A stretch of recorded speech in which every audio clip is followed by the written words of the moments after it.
திரு C. Joseph Vijay அவர்களை முதலமைச்சராக கொண்ட அமைச்சரவை மீது இப்பேரவை தனது நம்பிக்கையை தெரிவிக்கிறது என்னும் தீர்மானம் பேரவையின் முடிவுக்கு விடப்பட்டு வாக்குகள் பின்வருமாறு எண்ணி கணிக்கப்பட்டன. தீர்மானத்தை ஆதரித்தோர் 144,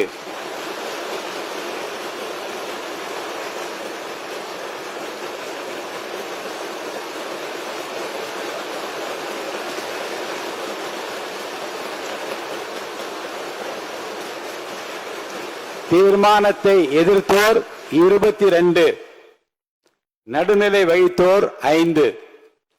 தீர்மானத்தை ஆதரித்தோர் அதிகமாக இருப்பதால் மாண்புமிகு முதலமைச்சர் அவர்களின் தீர்மானம் நிறைவேறியது, வெற்றி பெற்றது. மாண்புமிகு முதலமைச்சர் அவர்களின் தீர்மானம் வெற்றி பெற்றது என பேரவைக்கு அறிவிக்கிறேன். மாண்புமிகு பேரவைத் தலைவர் அவர்களே, முதலில் நம்பிக்கை தீர்மானத்தில் மக்களுக்கான இந்த ஆட்சியை, மனசாட்சி உள்ள மக்களாட்சியை ஆதரித்து வெற்றி பெற செய்த மாண்புமிகு உறுப்பினர்கள் அனைவருக்கும் நெஞ்சார்ந்த நன்றியை நமது அரசின் சார்பாக தெரிவித்துக் கொள்கிறேன். நடைபெற்று முடிந்த சட்டமன்ற தேர்தலில் எந்த அணியும் இல்லாமல் தனி அணியாக, தனி சிறப்புமிக்க அணியாக, மக்கள் அணியாக, மக்களை விரும்பும் அணியாக, மக்கள் விரும்பும் அணியாக களம் காண்டோம். 1967 and 1977 தேர்தல்கள் வாயிலாக அமைந்த சாமானியர்களின் அரசை போலவே 2026 சட்டமன்ற தேர்தல் வாயிலாக தமிழக வெற்றிக் கழகமும் சாமானியர்களின் அரசையே அமைக்கும் என்று மக்களிடம் தீர்மானமாக கூறினோம். மக்களும் நம் மீது நம்பிக்கை வைத்து தீர்மானமாக வாக்களித்தனர். வாகை சூடும் அந்த வரலாறு திரும்பியது. விசில் அலை வெற்றி அலையாக மாறியது. ஒரு விரல் புரட்சி விசில் புரட்சியானது.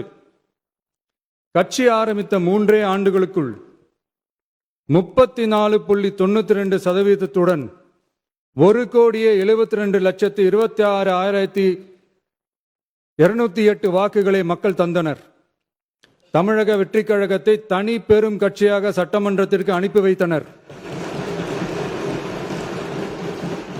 கட்சி ஆரம்பித்த 3 ஆண்டுகளுக்குள்ளேயே மிக மிக சிறிய அளவில், ஒரு நூல் இழைவில் தனி பெரும்பான்மை கொஞ்சம் தள்ளி போயிருக்கிறது. அதனால் இந்த அரசை சிறுபான்மை அரசு போல யாரும் நினைத்தால் அதிலும் எங்களுக்கு மகிழ்ச்சியே. நாங்களே சொல்கிறோம், இது சிறுபான்மை அரசுதான்.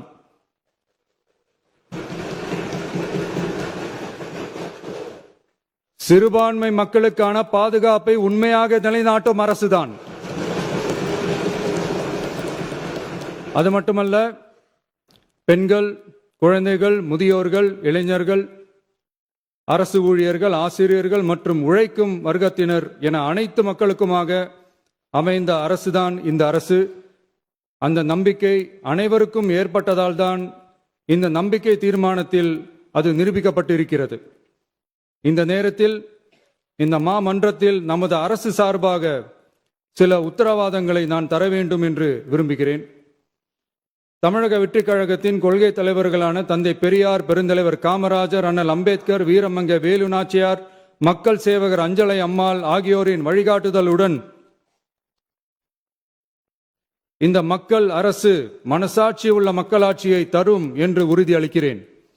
சமூக நீதி, சமநீதி, சம வாய்ப்புடன், உண்மையான உறுதியான ஜனநாயகத்துடன், மதச்சார்பற்ற சமூக நீதி கொள்கைகளுடன் இந்த அரசு நடக்கும். அதில் சிறிதும் மாற்றமில்லை.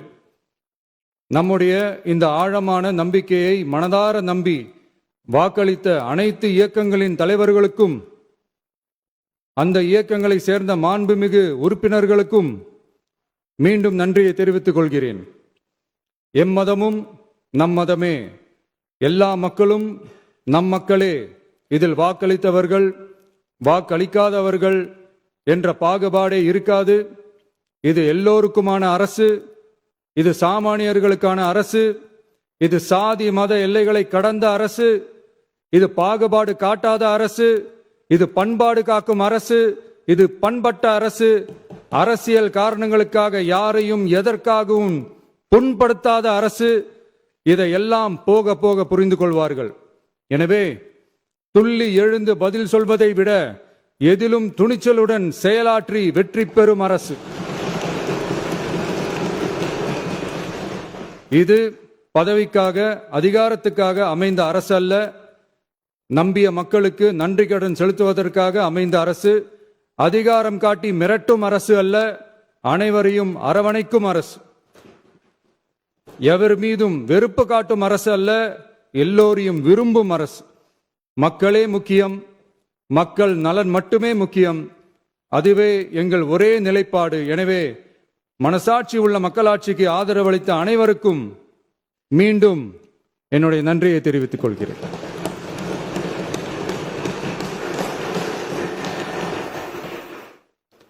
பேரவை மீண்டும் கூடும் நாள் குறிப்பிடப்பெறாமல் ஒத்திவைக்க பெற கோரும் தீர்மானம் மாண்புமிகு பேரவை முன்னவர் அவர்கள்.